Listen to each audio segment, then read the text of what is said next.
All right, let's do this. Have you ever wanted to play around with real-time data, but the thought of this setup just made you tired? Well, today, we're going to fix that. We are going to spin up a modern local Kafka environment, and we're going to do it fast. No crazy configs, no confusing steps, just a powerful data lab right on your own machine. Let's dive in.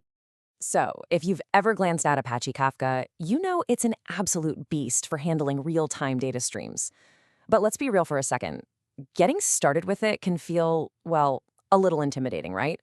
There are a bunch of moving parts, and that initial setup hurdle can stop a great idea dead in its tracks. Not today. The secret weapon we're using today is something called KRaft mode. See, back in the day, to run Kafka, you needed another whole service called ZooKeeper just to manage everything. It was another thing to install, another thing to configure, another thing to break. But now, with the modern KRaft setup you see on the right, ZooKeeper is just gone. Kafka manages itself. This makes our whole world so much simpler, and it's exactly what we're about to build. So here's our game plan. First, we'll sketch out the blueprint for our local playground. Then, we'll use a single file to bring the whole thing to life. After that, the really fun part, we'll send our very first message to prove it works.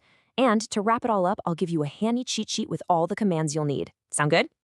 Okay, first things first, the blueprint. You gotta know what you're building before you start hammering, right? So let's get a really clear picture of what our local data lab is going to look like. This mental map is gonna make everything else make perfect sense. Our little setup really only has 3 main players. First, the star of the show, the Kafka broker, running in that super simple KRaft mode. This is the engine. Then we've got Kafka UI, which is basically our mission control, a beautiful web interface to see what's going on.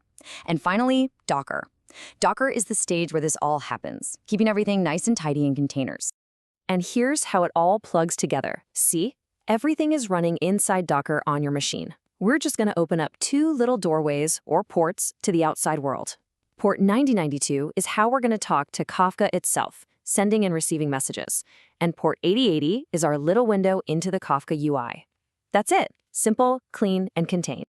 All right, on to the construction phase. This, my friends, is where the magic really happens. We're going to define our entire environment, the Kafka broker and the UI, in one single file using Docker Compose.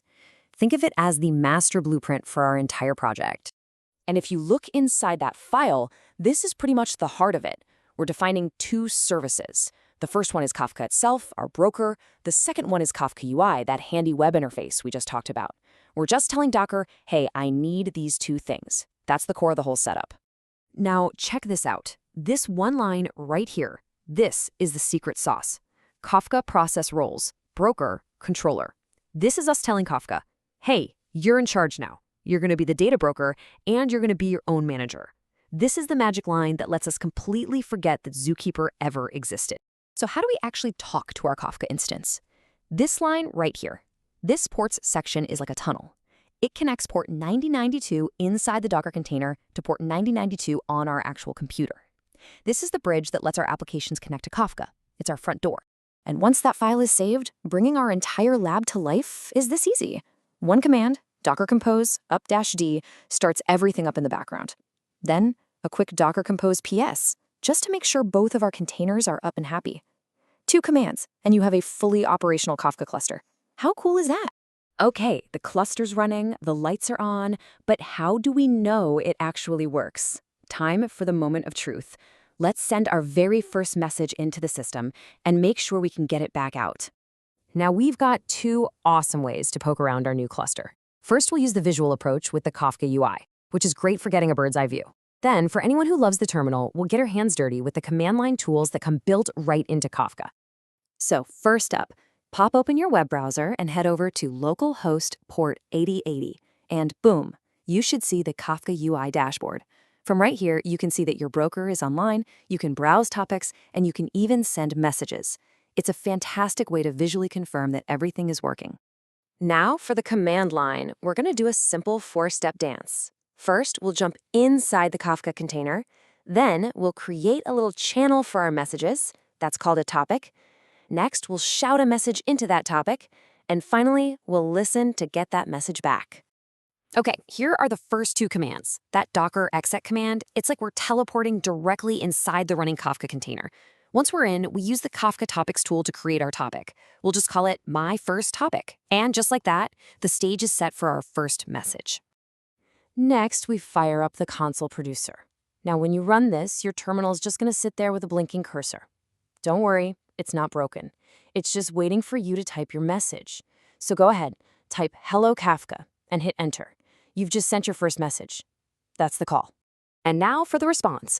In a different terminal, you'll run the console consumer, telling it to listen to that same topic. And there it is. Hello Kafka pops right up.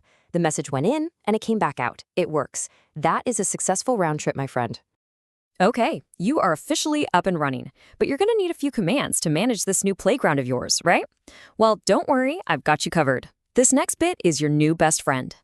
Seriously, you're going to want to screenshot this slide. It's got all the essentials. How to start the cluster, how to stop it, how to check the logs, list your topics, and of course, the producer and consumer commands we just used. This is your day-to-day toolkit. So what's the whole point of having a local Kafka cluster? Well, it's to connect stuff to it. The next logical step is to write a real application that talks to it. And a super easy way to start is with Python. You can grab the library with just one simple pip install command. And just look how simple the code is. You create a producer, and you just point it to your Kafka broker at localhost 9092. Then you just call .send and give it your topic name and your message. That is literally all it takes to start sending data from your own code. And that's it. In just a few minutes, you haven't just started a service. You've built your own personal, powerful hub for real-time data. You can experiment, you can learn, you can build event-driven systems all right here on your own machine. So the only question left is, what are you going to connect to it first?